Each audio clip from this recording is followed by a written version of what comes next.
Hello everyone! So, this is Edmond Mindaros channel, isang content creator at gumagawa ng mga tutorials katulad ng laptop PC troubleshootings, mobile device troubleshootings at marami pang ibang klaseng tutorials na sinishare ko dito sa aking channel. At sa video ito ay pag-uusapan natin at i-guide ko kayo on how to use voice to reply to comments on YouTube using YT Studio app. So ito na yung bagong update ni YouTube na pwede na natin gamitin yung voice command sa pag-reply ng comments sa mga videos upload natin.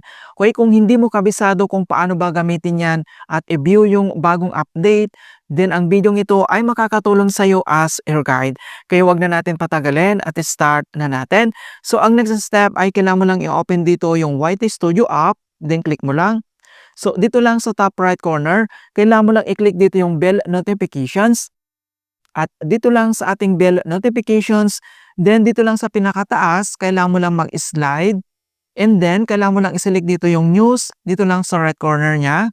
I-tap mo lang. And makikita mo na dito yung bagong update ni YouTube. So, respond to comments with your voice. Creators can now use their voice to reply to comments on YouTube. So, napakagandang update ito mga kaibigan sa ating mga content creator. Pwedeng-pwede na natin gamitin yung ating voice command sa pag-reply ng mga comments dito sa videos natin.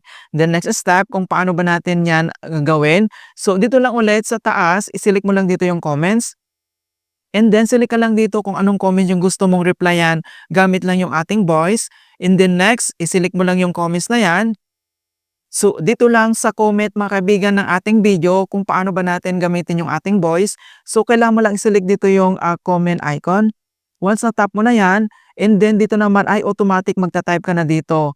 Kung paano ba natin gamitin yung ating voice, dito lang sa right corner. Makikita mo dito yung icon na yan, kailangan mo lang i-tap yan. And then, mag-pop up naman dito sa ating mobile screen yung allow YT Studio to record audio. And then, kailangan mo lang i-select dito yung while using the app or only this time or don't allow. Nasa option mo yan kung anong gusto mong i-select dito. Kung gusto mong naka-enable ito, select mo lang dito yung while using the app. And then, voice reply. So, ito na mga kaibigan, this feature requires microphone access. Open settings, permissions, and allow access to the microphone. So, itap mo lang dito yung open settings. And then, madadirect tayo dito sa app info ng YT Studio. Kailangan mo lang itong i-allow mga kaibigan yung kanyang permissions. So, click mo lang yung permissions. And then dito sa kanyang microphone, select mo lang dito yung allow only while using the app. So, pwede mo naman i-select dito yung ask every time or don't allow. Nasa option mo yan. Okay, so once na-select mo na, and then kailangan mo lang mag-back. At dito lang sa ating comments ng ating video. So, itap mo ulit dito yung icon ng comment. And then, kung paano ba natin gamitin yung voice reply. So, i-click mo ulit dito sa right corner, itong icon na yan.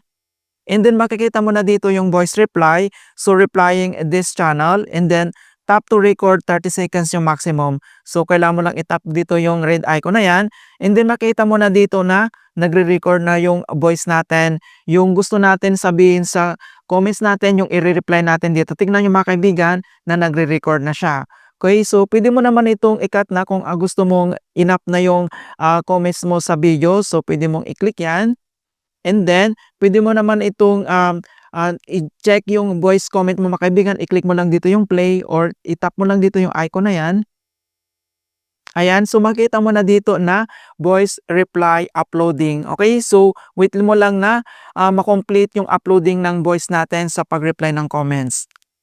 Ayan, so makita mo na dito na na-upload na yung voice reply natin. So, pwede mo na itong i-play. So, click mo lang yan yung play. Or na yung voice natin, yung gusto natin sabihin sa comments natin, yung i-reply natin dito. Tignan nyo mga kaibigan. Ayan, so mayroon naman dito ang show transcript kung gusto mong i-view. Nandito naman yung sinasabi natin sa voice reply natin.